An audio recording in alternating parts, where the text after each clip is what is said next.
Hello and welcome to The Verdicts. I'm Riley Beveridge and joining me is Match Review Officer Michael Christian. Chriso, how are you? Riley, very well, thanks. We'll get straight into it today, and starting with Patrick Dangerfield. This is the one that had the footy public talking. He was fined $2,000 for striking Matt de Boer. Can you talk us through this one?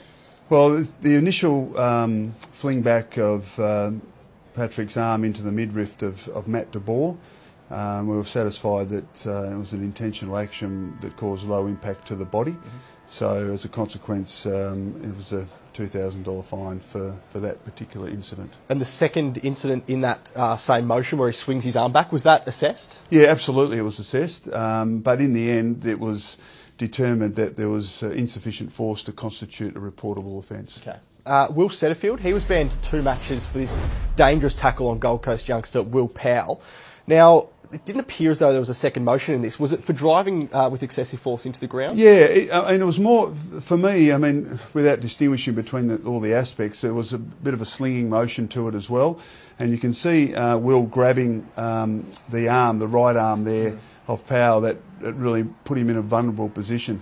And clearly he was impacted by the tackle, so certainly deemed careless as a dangerous tackle, and high impact because of course, our assessment with not only the visual look but the medical report and also the player reaction. So it was assessed as high, which is a 2-week suspension. So he'll miss 2 games. Luke McDonald of North Melbourne will miss 1 match for this rough conduct charge involving Chase Jones of Adelaide. Can you talk us through this one? Yeah, sure. So when you're spoiling, I mean, there needs to be a genuine attempt to spoil. Felt Luke in this particular case was very late to the contest and there was a degree of carelessness about it. Once it was ruled as a careless attempt to spoil, then it comes down to a question of impact, and again those measures that we talk about in terms of player reaction, the medical report, and also the visual look of it. It's obviously fact that Jones spent the rest of the game off the ground, so that was graded as medium impact. Asava Radigalia of Geelong, he was fined $2,000. This is a bit of an awkward one because you're not really sure what he does here. He just kicks him in the leg, doesn't he? Yeah, I haven't seen one like this before, I don't think, but you can see there a kick out just before the ball comes down. So assessed it as, again, it's in play, so not intentional, but a careless action.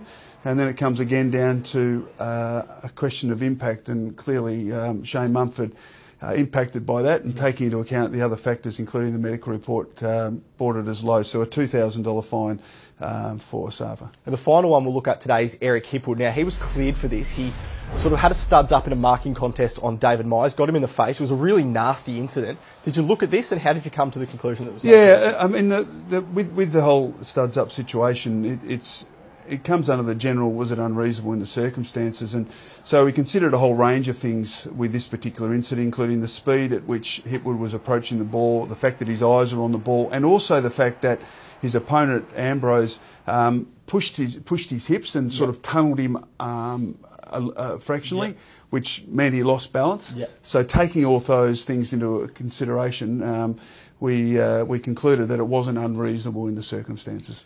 Well, that's The Verdict, brought to you by Morris Blackburn. Michael, thanks for your time Riley. again. And don't forget, thank you very much. And don't forget, for all the latest match review news, keep clicking back to afl.com.au and the AFL Live app.